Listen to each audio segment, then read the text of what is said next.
علم او پوهه دا الهي داد او الهي ورکړه ده.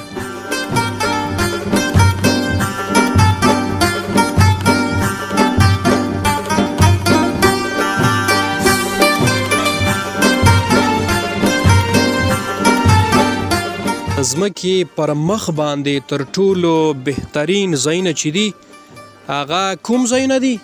هغه اکاډمیک مرکزونه دي.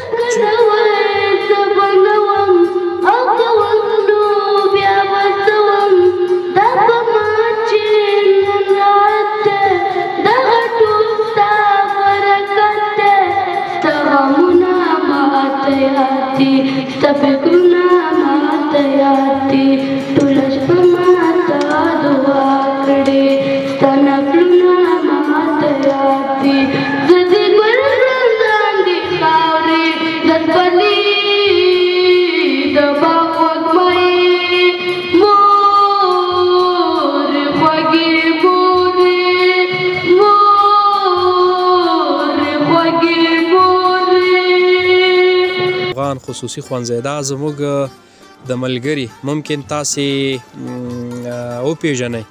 زه به یې نوم درته واخلم سراج الدین پژواک.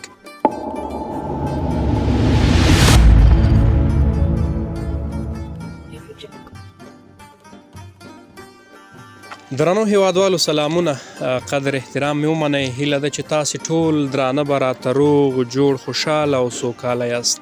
قدرمندو او درنو لیدونکو، که موږ او تاسې د نړۍ پرمختګونه وګورو، نړۍ ته فکر وکړو، ټکنالوژۍ ته فکر وکړو، که هغه هر څه دي، که جاز دی، که اوسپنه ده او که نور وسایل دي، هغه د انسان د فکر زیږنده ده.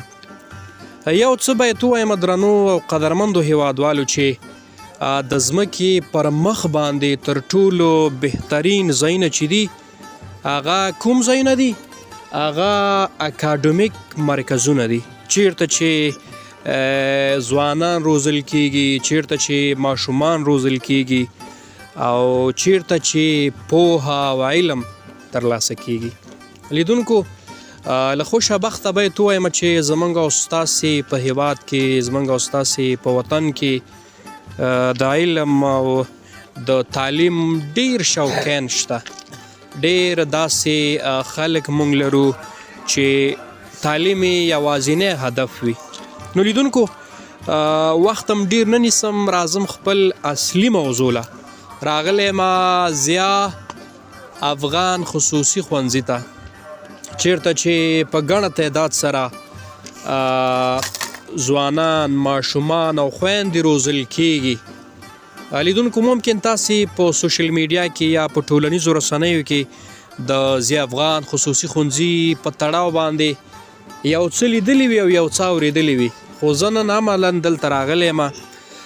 لیدونکو، تاسو ته دغه چاپیریال ښکاري، تاسو ته دغه ساحه ښکاري چې دا څومره ښایسته مناسب چاپیریال لري، څومره ښایسته ساحه لري او د دې تر څنګ چې مونږ څومره دلته وګرځېدو، معلومات مو وکړه. د دې ښوونځي رهبري، د دې ښوونځي اداره او منیجمنټ بیخي مناسب او پر ځای دی. نو دغه ګلالي ماشومان به تاسې ګورئ، دا هم دلته په ضیا افغان خصوصي ښوونځي کې زده کړې کوي او تر څنګ دلته زما تر خوا اوس ولاړ دي. سلام علیکم. وعلیکم السلام. څنګه یې؟ ښه یم.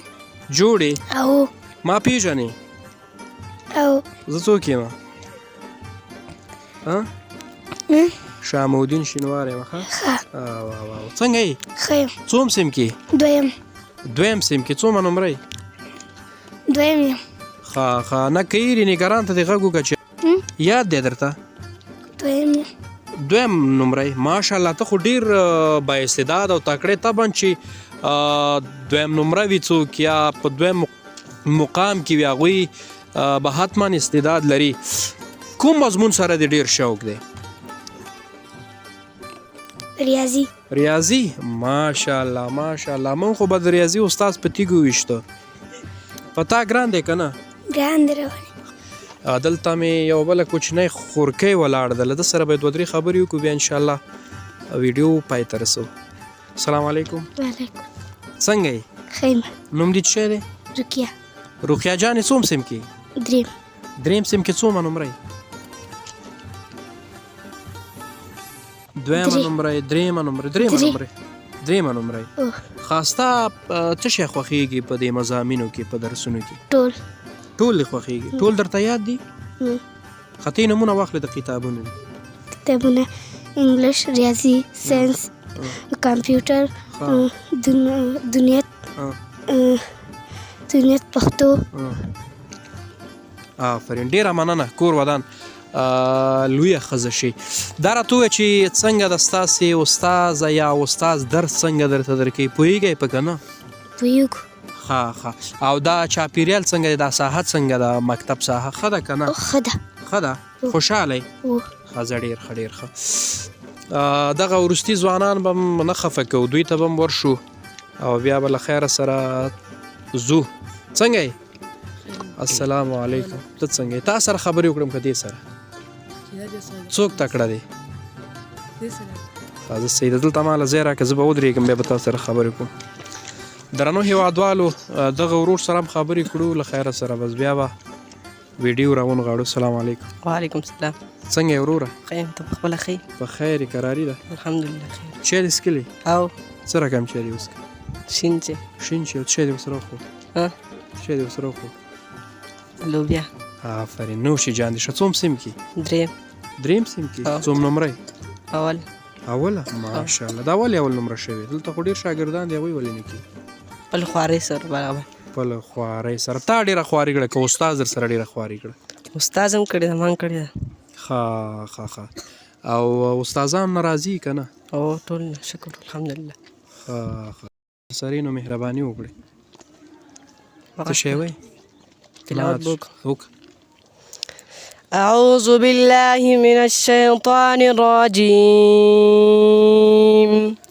بسم الله الرحمن الرحيم والضحى والليل إذا سجى ما ودعك ربك وما قلى وللآخرة خير لك من الأولى ولسوف يعطيك ربك فترضى ألم يجدك يتيما فآوى ووجدك ضالا فهدى ووجدك عائلا فأغنى فأما اليتيم فلا تقهر وأما السائل فلا تنهر وأما بنعمة ربك فحدث صدق الله العظيم جزاک الله ډېر علي ماشاءالله ماشاءالله الله دې نور استعداد هم درکړي ډېره مننه کور ودان خوشحاله اوسئ درنو لیدونکو د یو څه یادونه باید ما په لومړیو کې کړې وې خو زما هغې ته بیخي توجه نه وه لیدونکو دغه ښوونځی لکه څنګه چې ما وړاندې یادونه وکړه زی افغان خصوصي ښوونځی دا زموږ د ملګري ممکن تاسې وپېژنئ زه به یې نوم درته واخلم سراج الدین پژواک دغه مکتب د همدوی د یو ستر کار یې کړی په دغه منطقه او په دغه سیمه کې او د تعلیم په برخه کې چې یو ګام هم څوک اوچتې دا د ویاړ خبره ده او باید دوی تشویق کړو او دوی تر شا ودرېږو نو لیدونکو که غواړئ چې معنوي شتمني ترلاسه کړئ نو تعلیم وکړئ پوهه وکړئ تر څو مو ژوند او راتلونکی روښانه شي ډېره مننه له ملتیا مو خدای په امان